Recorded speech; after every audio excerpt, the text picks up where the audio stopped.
Wesh la famille, j'espère que vous allez bien. On se capte les gars pour une nouvelle vidéo. Aujourd'hui on va parler d'un influenceur qui se prend une vague de haine de malade. Donc déjà on va dire c'est qui, voilà, qu'est-ce qu'il fait, pourquoi il se prend cette vague de haine. Et entre guillemets, même si j'aime pas dire ça, mais vous allez comprendre, est-ce que c'est justifié, en mode est-ce que les gens ont bien entendu ce qu'ils ont entendu. Parce que récemment il y a l'air d'avoir eu un drama similaire, j'en avais parlé. Et c'est dingue comment de rien du tout, des fois les gens ils peuvent partir loin alors qu'à la base il n'y a pas lieu d'être. Donc les gars, on perd pas plus de temps et on y va, sujet incroyable aujourd'hui.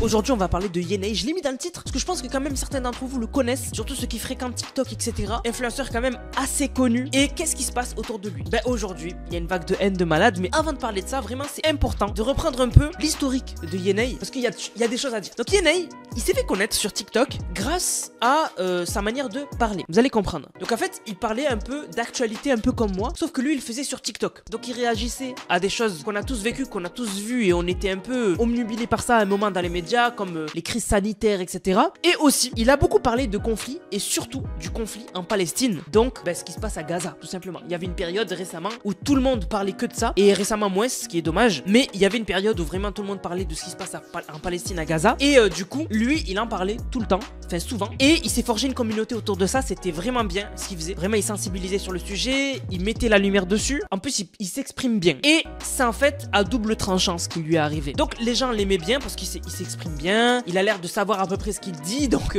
ça change de certains sur internet. Il y en a, ils vont dire ouais, de toi.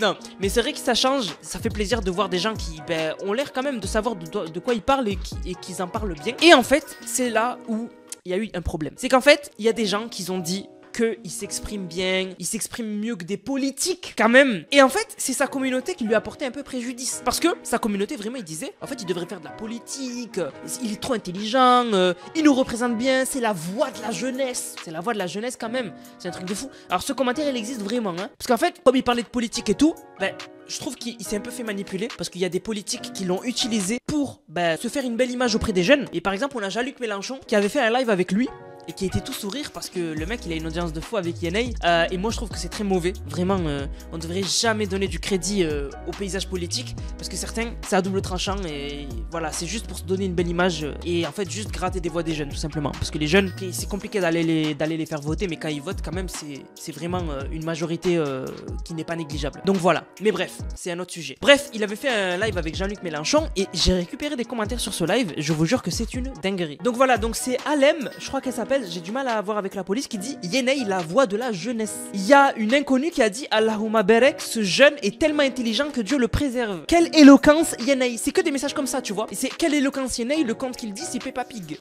En fait, c'est des jeunes qui n'ont pas l'habitude d'avoir des jeunes dans leur entourage qui parlent bien. Donc dès qu'ils voient un jeune qui a à peu près le même âge qu'eux, un tout petit peu plus grand, et qui s'exprime bien, ils disent oh lui c'est bon, c'est notre voix, il nous représente, etc. Et en fait, à force que les gens ils forcent sur ça, alors que je vous rassure, Yenei, c'est pas pour être méchant, hein, mais Yenei il s'exprime bien, mais c'est la norme normalement, ça devrait être la norme. Il a pas une éloquence incroyable, il s'exprime très bien, mais c'est pas du niveau d'un politique ou quoi que ce soit, tu vois. Il a pas cette éducation politique, etc. Donc à force de dire que il est meilleur que les politiques et tout, sa communauté l'ont détruit et ont attiré des haters. Parce qu'il y a des gens qui disaient certes oui il s'exprime bien, mais les gars c'est pas une éloquence incroyable, arrêtez. Et vraiment ça a fait des haters qui disaient c'est un bouffon, tu vois. En fait il y en a, ils sont passés du coq à l'âne, ils sont passés de ça va il a une éloquence bien mais quand même abusez pas, de en fait vous saoulez tellement que Yenei c'est un bouffon, arrêtez de penser qu'il est intelligent. Et c'est là où vraiment il y a eu une cassure, vraiment c'est là où il a commencé à vraiment avoir des haters, parce que il y a des gens qui le sauçaient tellement, qui disaient ouais il est trop intelligent, il est trop intelligent,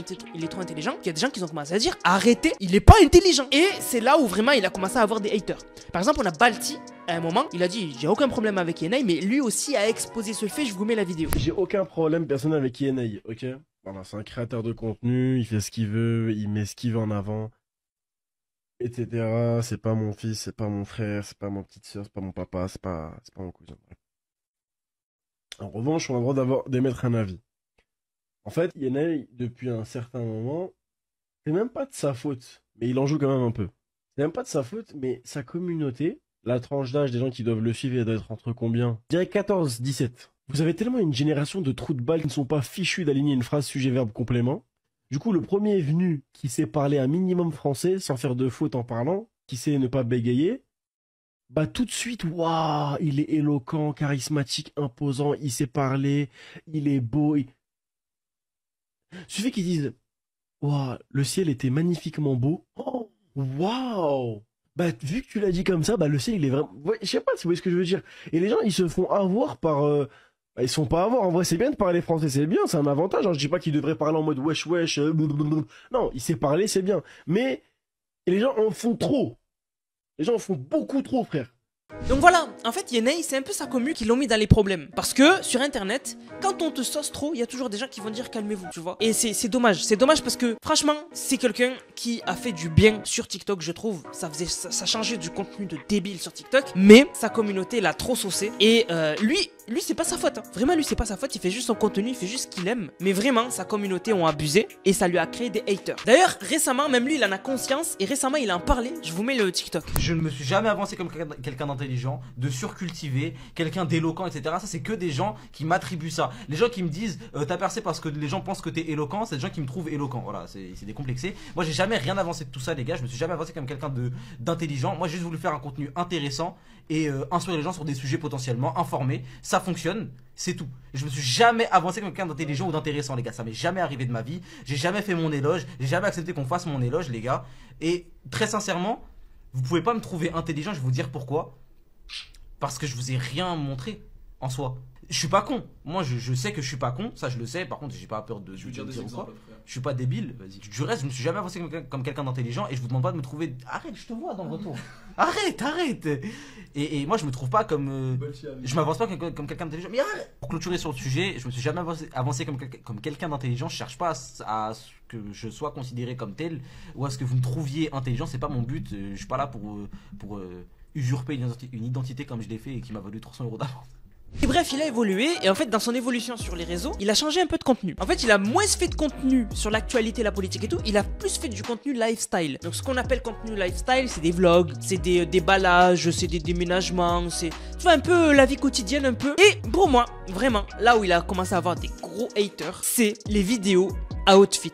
Alors les vidéos à outfit, en gros c'est simple, c'est juste tu montes ta tenue. Voilà, tu te dis aujourd'hui je vais mettre un pull noir, je vais mettre un gilet blanc, je vais mettre un jean, etc. Voilà, tu présentes un peu comment tu t'habilles. Et en fait, Yenei, faut savoir que il a un style extravagant, je trouve. Voilà, c'est mon avis personnel. Après, chacun trouve comment, voilà. Mais c'est un style extravagant, c'est-à-dire qu'il va mettre des trucs amples, une chemise sur une doudoune, sur un gilet. Enfin, voilà, bref, c'est un style à part. Voilà, c'est pas tout le monde qui s'habille comme ça. Et encore une fois, sa communauté, il l'oublie, avec toutes les vidéos qu'il a fait sur la Palestine, etc. Et bien en fait, il a une communauté d'énormément d'Arabes. Voilà, d'énormément d'Arabes. Et en fait, les Arabes, le truc c'est que quand tu commences à t'habiller de manière un peu extravagante, ça passe pas. Voilà, ils vont te dire qu'est-ce que tu fais, voilà. Et par exemple, il avait fait un outfit où on aurait dit qu'il avait une jupe. Alors qu'en fait, c'était un pantalon, mais vraiment large. Vraiment, c'était pantalon large de ouf. Et en fait, on dirait qu'il avait une jupe. Et alors, il y en a, ils vont me dire, Anna, c'est quoi le problème qu'un homme il met une jupe? Ben, normalement, il n'y a pas de problème, mais bon. Mais en fait, voilà, pour les Arabes, ça passe moins, c'est tout. Donc, il y en a, ils lui disaient, mais qu'est-ce que tu fais? T'as changé, t'es bizarre, pourquoi tu t'habilles comme ça, etc. Et là, il y a une grosse partie de sa communauté qui sont devenus des haters. Ils lui ont dit, ouais, on dirait. Bon, je vais pas dire les mots, mais voilà, il suffit juste d'aller dans les commentaires. Il y en a qui lui disent, tu t'habilles comme un truc. Voilà, bon, bref, c'est pas bien, hein. Mais voilà, c'est un peu cette mentalité-là. Et il a commencé à avoir énormément de haters à ce moment-là. Et aussi, à ce moment-là, il a commencé aussi à faire des lives. Et dans les lives, le gros problème, c'est que quand tu parles un peu de tout et de rien, eh ben, il y a des clips qui sont pris hors contexte. Ça peut créer des gros problèmes. Et c'est ce qui lui est arrivé. Déjà, il y avait un clip où il y avait des gens qui n'aimaient pas la manière dont il parlait et surtout l'image qu'il voulait se donner. Il y avait ce fameux clip, j'ai pas retrouvé le clip de base, mais j'ai trouvé en fait une edit du clip. Mais en gros, c'était un clip où Yenei, il disait que c'est pas un influenceur voyage et que lui, s'il croise un mec au Japon ou je sais plus où, ou en Corée du Sud, et ben en fait, il va s'embrouiller avec lui et il va se péter et c'est tout ce qui va se passer. Et en fait, il y en a qui se ont dit, mais pourquoi il se donne cette image de bagarreur, de mec badass et tout, alors que tu sais, il a pas cette image-là de base, tu vois. Il a juste l'image d'un créateur de contenu, voilà. Et il y en a, ils disaient, pourquoi il se donne cette image de mec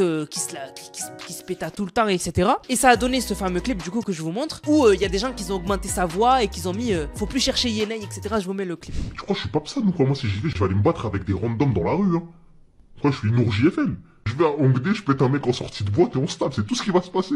Je suis pas influenceur voyage, moi, les gars. Donc voilà, tout ça fait que Yenei, il est très populaire et il a une belle communauté, je trouve. Et c'est quelqu'un qui fait ses affaires dans son coin, je trouve. Et que, pour moi personnellement, je trouve que c'est abusé les gens qui n'aiment pas quelqu'un, mais qui vont tout faire pour le montrer et l'insulter, etc. Je trouve que c'est de la science-fiction. Moi perso, il y a des gens que j'aime pas, j'aime pas et c'est tout quoi. Je vais pas commenter leurs vidéos, t'es qu'une grosse merde, j'ai pas que ça à faire, tu vois. Et c'est bizarre, c'est débile de faire ça. Vraiment, moi je trouve que c'est de la science-fiction parce que vraiment, posez-vous la question, est-ce que quelqu'un que vous aimez pas, vous allez commenter tout son contenu et dire t'es nul, t'es nul, t'es nul, t'es nul. Enfin, je sais pas, pour moi c'est les enfants qui font ça. Vraiment pour moi c'est vraiment les enfants. Voilà. Mais vraiment il y a des gens qui font ça. Bon bref. Et récemment, il y a eu un live où en gros il a dit ça. Travaille que sur les réseaux. Je vous jure.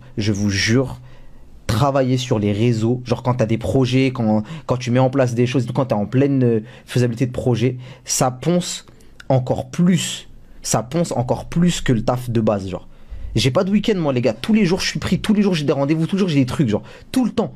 J'ai des messages tout le temps. Donc vous l'avez vu, en gros, il dit que influenceur, quand t'as des projets et que tous les week-ends t'as des rendez-vous et tout, c'est plus compliqué que les travails conventionnels. Donc, par exemple, travail à l'usine, etc. Alors, ce clip, il est pris, faut pas oublier, hein, il est pris hors contexte. Il est pris hors contexte, c'est-à-dire qu'on n'a pas les 10 minutes avant. On n'a pas le pourquoi du comment. Voilà, on n'a pas le pourquoi du comment. On sait pas et d'un coup, comme ça, il dit quand t'as des projets, etc. C'est juste comme ça le clip. On peut comprendre la haine que certains ont eu quand tu fais 8h, 19h ou 8h, 18h, que tu te tues toute la semaine, la santé, tu te pètes le dos ou quoi que ce soit, et que le week-end, t'as que 2 jours pour te reposer, ou même 1 jour, parce que moi, le dimanche, je le comptais pas, et qu'il y a un mec dans sa chaise qui fait des vidéos lifestyle qui te dit moi, ce que je fais, c'est plus compliqué. Je peux comprendre que des gens aient eu la haine, et c'est ce qui s'est passé. En fait, c'est de là, en fait, d'où vient toute la polémique autour de lui, c'est qu'il y a des gens, ils lui ont dit, mais t'es malade à dire ça, vraiment, t'es fou. Et c'est quelque chose qui revient souvent, j'ai remarqué. On avait très récemment Elidia qui aurait dit, je dis bien aurait dit, que être influenceur ça avait trop de charge mentale, etc. Et elle s'était pris une vague de malades, pareil que Yenei. Il y avait des gens qui lui disaient, mais comment elle ose se plaindre? Elle joue à Valorant toute la journée et elle ose dire que c'est trop compliqué, qu'elle a de la charge mentale, mais qu'elle la ferme, etc. Et en fait, je m'étais rendu compte qu'elle n'a jamais dit ça. J'avais trouvé le clip entier, elle a jamais dit ça. C'est un truc de ouf, hein. Elidia, même le mot charge mentale, elle a jamais dit. Dans la sauce récemment. Elle l'avait pas dit, voilà, elle l'avait pas dit. Mais en fait, on avait eu un clip hors contexte. Et dans le clip hors contexte, le mec, la caption, le texte qu'il avait mis, c'était Elidia parle de la charge mentale. Et les gens, ils ont retenu que ça. Ils ont même pas eu tout le contexte. Et ils avaient démonté Elidia alors qu'elle avait rien fait. Voilà. Et en fait, du coup, c'est pour ça que maintenant, il faut faire super gaffe, hein, quand on a des morceaux de live et tout. Faut pas directement dire, ok, c'est un enfoiré et tout. Faut avoir vraiment tout le clip. Parce que d'après Yenei, il a jamais dit ça. Il a jamais dit que le métier d'influenceur, c'est compliqué et c'est plus compliqué que les vrais travail à l'usine, etc. Et je vous mets sa justification. On t'est pas en parler, mais on va quand même le faire. Parce que ça prend des proportions, c'est abominable en termes d'injures et tout ce que je peux recevoir actuellement. Pour ceux qui n'ont pas suivi, il y a un clip de 19 secondes qui a été isolé dans de mes streams où je disais que taffer sur les réseaux, c'était plus prenant. En gros, ça usait plus qu'un taf dit classique. Bien évidemment, quand ils isolent le clip et uniquement ces 19 secondes-là de 10 minutes de discussion sur le sujet, bien évidemment, c'est un propos de gros con. Bien évidemment, c'est un propos d'enfoiré, c'est un propos qui tient pas la route. Et je tenais quand même à clarifier la chose. La discussion tournait autour de moi et l'acharnement que je pouvais recevoir sur les réseaux sociaux, et le sujet de base était est-ce que l'acharnement que je reçois sur les réseaux sociaux me donne envie d'arrêter. Ça c'était le sujet numéro 1. Ensuite on a parlé de tous les tafs que j'ai fait, et par la suite on a continué sur la question en disant qu'on ne pouvait pas se plaindre nous créateurs de contenu de faire ce métier là, et j'ai pris pour exemple Seb Lafrite qui le disait dans une interview il y a quelques années, on fait le meilleur métier du monde, tu peux pas te plaindre d'être créateur de contenu, tu vis de ta passion. Et je disais que je peux pas m'ennuyer à vivre de ma passion. Là où derrière on m'a demandé est-ce que je m'ennuyais dans ma vie en tant qu'influenceur, ce à quoi j'ai répondu que je jure que être sur les réseaux, c'est plus prenant, c'est plus usant qu'un taf classique. Mais quand je dis prenant, on parlait de l'émotionnel et de la haine que je recevais parce que c'est dans la suite de la conversation. Et quand je dis taf classique, je parle des tafs que j'ai fait. Et la discussion a tourné autour de mon expérience. J'ai jamais parlé d'usine, j'ai jamais parlé de quoi que ce soit. C'est un mec qui a mis ça sur le titre d'un clip TikTok et vous l'avez tous réutilisé derrière pour me foutre de l'aine dans la gueule. Si je dis que être influ c'est pire que tous les tafs classiques que les gens peuvent faire dans la vie de tous les jours, mais je manque de respect à toute la France, à la terre entière et à mes parents aussi. Il y a 8 mois, je pointais au taf aussi. J'ai arrêté de taffer il y a 8 mois seulement. Ça fait seulement 8 mois que je vis d'internet. Dans les faits, bien évidemment, quand on isole mon propos sur 19 secondes sur une discussion de 10 minutes, ouais, j'ai dit ça, et ouais, c'est un propos d'enfoiré, et ouais, c'est un propos que même je tolère pas. Mais quand on a le contexte en entier, C'est pas ce que j'ai dit. Et ça se voit que le clip il est là pour attiser la haine. D'ailleurs ça a été mis sur Twitter et je me prends une sauce monstrueuse où les gens après derrière m'insultent et tout. Et la suite du clip, dans le propos, il m'a commu et témoin, c'est que je disais, on peut pas se plaindre d'être influenceur, c'est le meilleur métier du monde. Et je prenais pour exemple l'interview de Seb Lafrite il y a quelques années où il disait ça. On pouvait pas se plaindre d'être créateur de contenu parce qu'on vivait de notre passion. On vit de ce qu'on aime faire. Bien évidemment, big respect sur ceux qui vont au taf tous les jours, etc. Et je fais l'un des meilleurs métiers du monde. Après c'est les aléas du direct et il y en a beaucoup qui passent par là dans le stream, tu vois, t'es obligé au bout d'un moment, t'as un propos qui est pris hors contexte, on le met sur les réseaux, sur d'autres réseaux, tu prends ta sauce sur ça. Mais là, ça prend des proportions de ouf et le fait de voir d'autres créateurs de contenu ne même pas se dire dans leur tête que c'est un clip hors contexte, peut-être qu'il a pas dit ça ou il voulait pas dire ça ou quoi. En vrai, c'est chaud. Après, en soi, le clip en lui-même, ouais, c'est un clip d'enflure. Genre, moi, je dis ça comme ça, mais moi, je me déteste moi-même, tu vois. Mais voilà, du coup, je pense que c'est mieux quand il y a tout le contexte. Sachant que la grosse partie a été mise aussi sur Twitter. Mais vous avez préféré vous focaliser sur 19 secondes isolées. Mais quand il y a tout le contexte. Donc voilà, d'après Yenei, en fait, il a jamais dit ça. Et en fait, du coup, c'est un clip hors contexte. Alors moi, j'ai voulu vérifier quand même. Donc, j'ai pas retrouvé la rediff du live. J'ai l'impression que le live, il a sauté. Des fois, Twitch, ils prennent pas les rediffs de live. Moi, ça m'est arrivé plein de fois. C'est chiant. Vraiment, c'est chiant parce que ça aurait été cool qu'ils postent tout. Genre qu'ils postent tout le contexte. Et là, on aurait eu un avis pour dire est-ce que il a dit que avoir un travail, etc. comme influenceur, c'était plus compliqué qu'un travail conventionnel. Mais en tout cas, il s'est pris une vague de haine de ouf. Et donc, dans le doute, du coup, comme on peut pas vérifier, on n'a pas la rediff du live, eh bien, on va dire qu'il a le bénéfice du doute. Voilà. On va dire qu'on lui donne le bénéfice du doute et que il a pas dit ça. Voilà. Il a pas dit ça et que c'était pour son expérience personnelle et que juste il expliquait que dans les tafs qu'il a fait conventionnels, ben, il a jamais eu de l'acharnement ou des haters pendant des années. Donc bon, on va dire ça. Mais si c'est vrai, du coup, et qu'il a raison, c'est dingue que Internet maintenant ne vérifie plus rien. C'est dommage. Voilà. En tout cas, pour résumer, Yenei, c'est vrai qu'il a beaucoup d'haters, mais c'est pas une mauvaise personne pour moi. Et vraiment, s'acharner sur ce genre de personnes, les juger, etc.